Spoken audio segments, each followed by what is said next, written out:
this out. Adventure Riders. Andy. Pleasure meeting you, mate. Andy and Peter just rocked up to my hotel. We're all freaking got cabin fever. One more day for the clutch. So Andy, you've done what? 12,000 kilometres in how long? Since the 6th of August. Oh my God! So they just smashed out 600 kilometres today, 800. And it's got a little trailer and it's got a little solar panel on top. How cool is this? And checking in. Fan-freaking-tastic.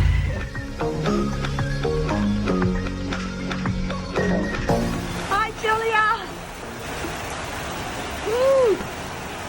I'll never whinge about not being able to get wet in the hot again.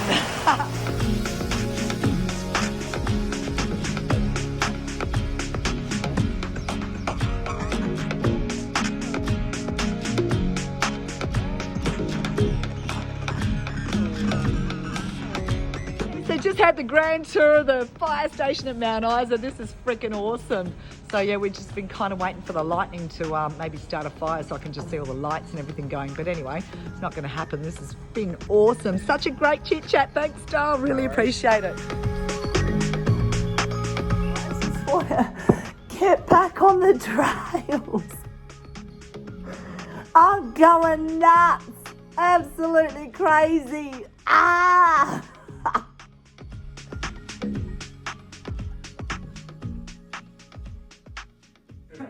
These are the two angels that made my stay at the Burke Wills Hotel just so beautiful. I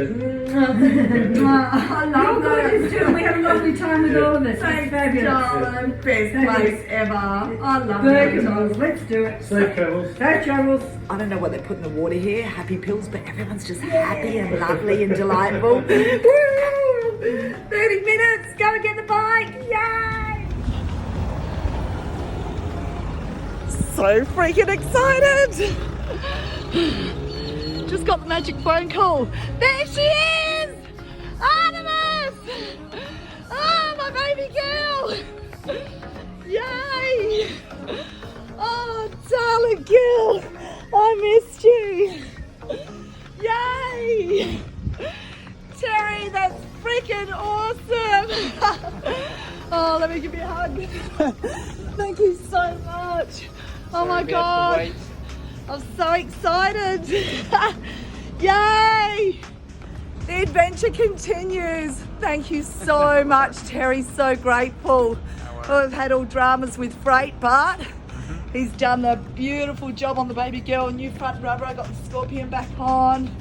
Taking a link out of the chain, cleaned the air filter. New clutch. Oh, so happy.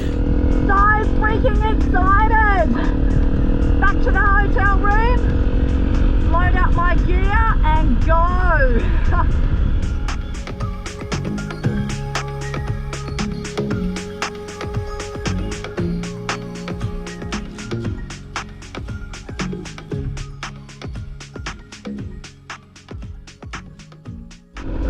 Yay! Back on the road again. Ahead of these clouds. Yay!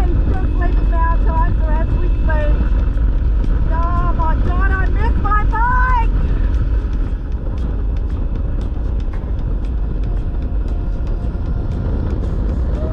Yeehaw! Woo! So happy! So freaking happy! Can't come back, had another time. I'm a good man, on a different track.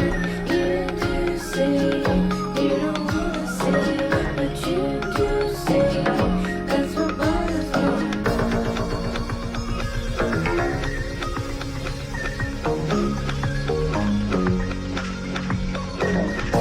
Such a happy camper.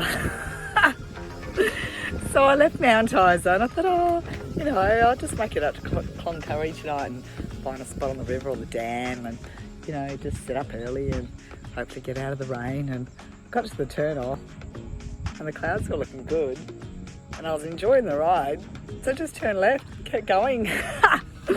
So I'm on my way to Burke Wills. Yay! day. Probably get there about 5:30, and just stopped off out the front of the old abandoned Cloncurry, I think it's, not Cloncurry, Quamby pub, which was for lease. It's now under contract. Missed out. Carry on, Artemis. Carry on. I'm so happy,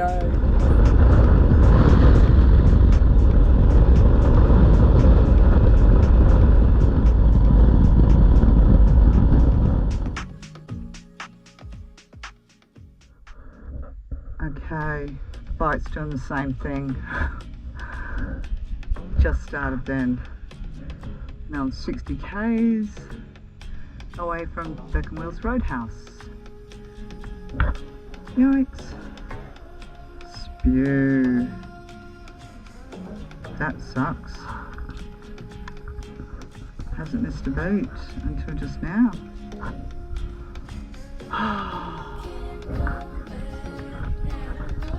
This is not good.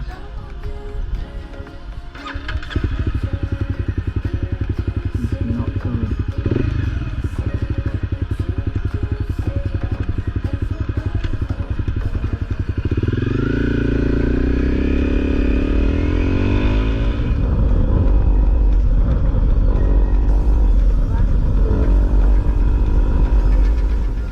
I'm thinking, doing the same thing, now it's got a brand new clutch, can't be that.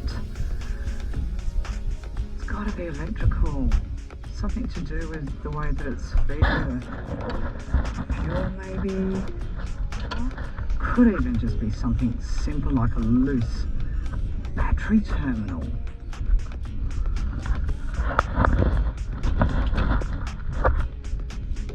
I'm going to try that.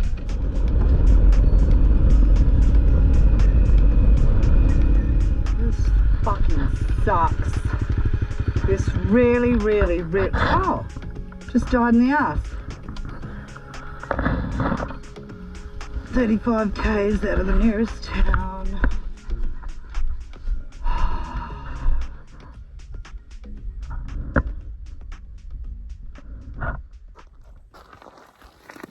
Dirt life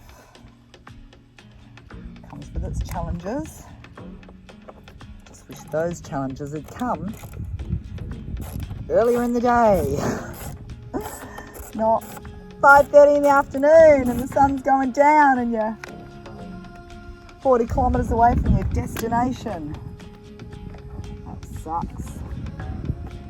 That sucks. Anyway.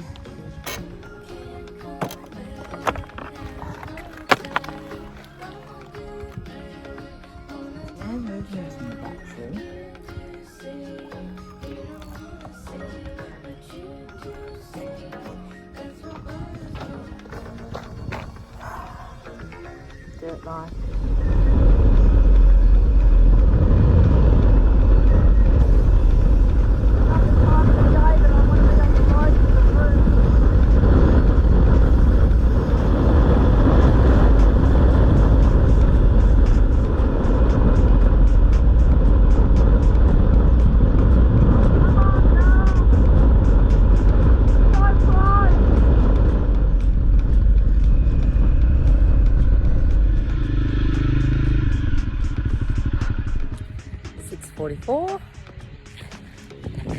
Made it to the Burke Wills Roadhouse.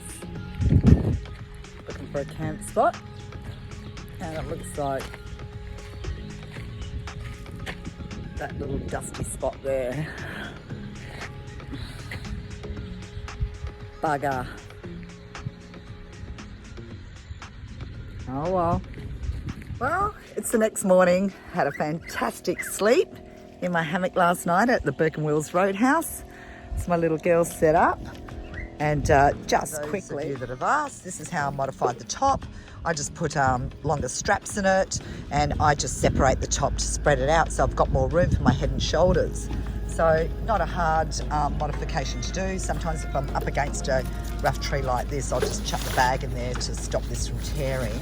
And I just used a couple of those tarp pulling tools to clamp it onto the rope to stop it from going back in again. But yeah, if you spread it out like that, it's just so much easier and heaps more comfortable.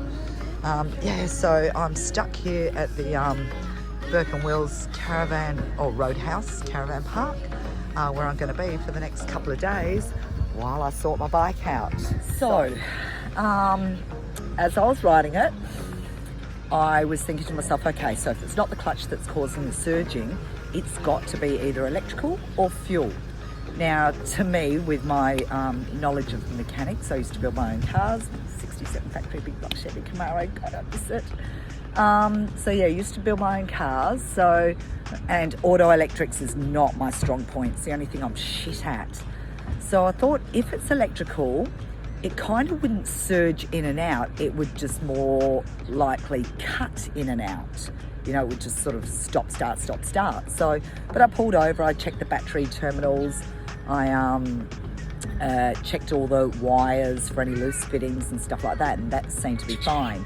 And I managed to get in here, but it was still doing the surging. Then I texted Terry from Honda last night and said, look, same situation. And he said, look, have you checked the fuel filter?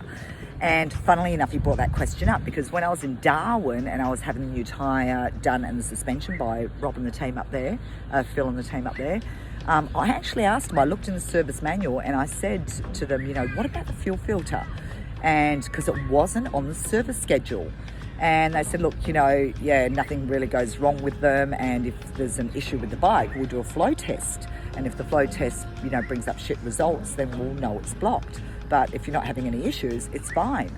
But I've been through a lot of country towns and, you know, where the old, you know, fuel tanks have a lot of debris and shit and rust and water and all that sort of stuff. And there's no external fuel line coming from the tank where I can fit another supplementary filter, because I did contemplate that. I've seen a lot of adventure riders do that. So in the Honda CRF250L, the fuel filter is inside the tank and connected to the fuel pump.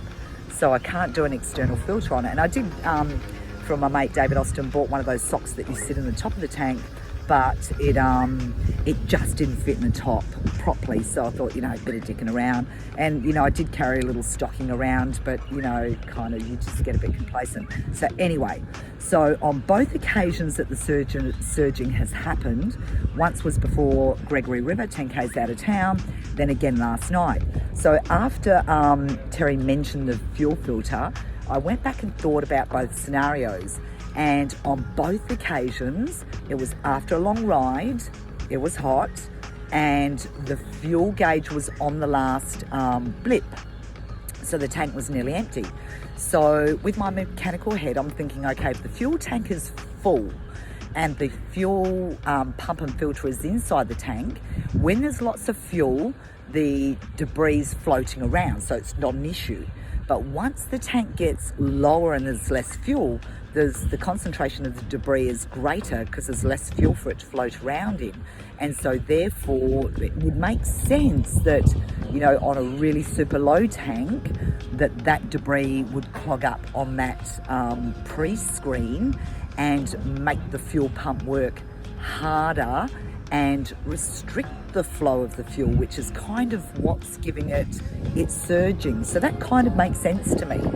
So just going to call Terry in half an hour, and I've looked up 2 YouTube videos on how to pull that apart and clean it. So I don't know if he's got a fuel filter there, but to me it's the actual pre-screen where all the problem is.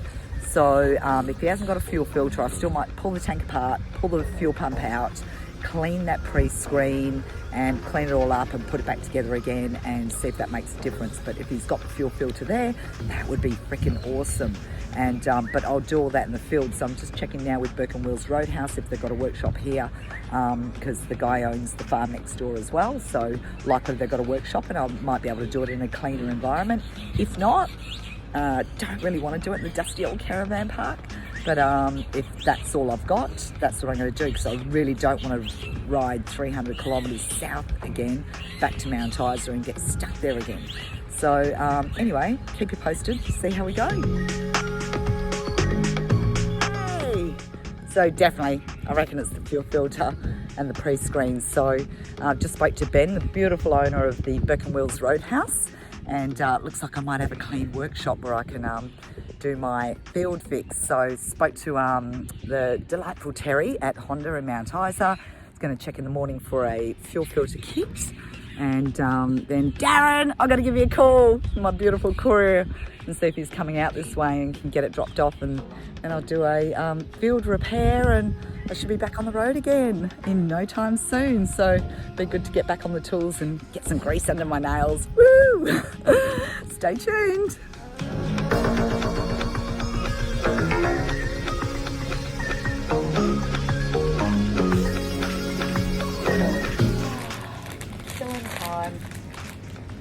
Might as well work on my calorie replacement program. Oh, hard work, mate. This is hard work. It's hot and hard work.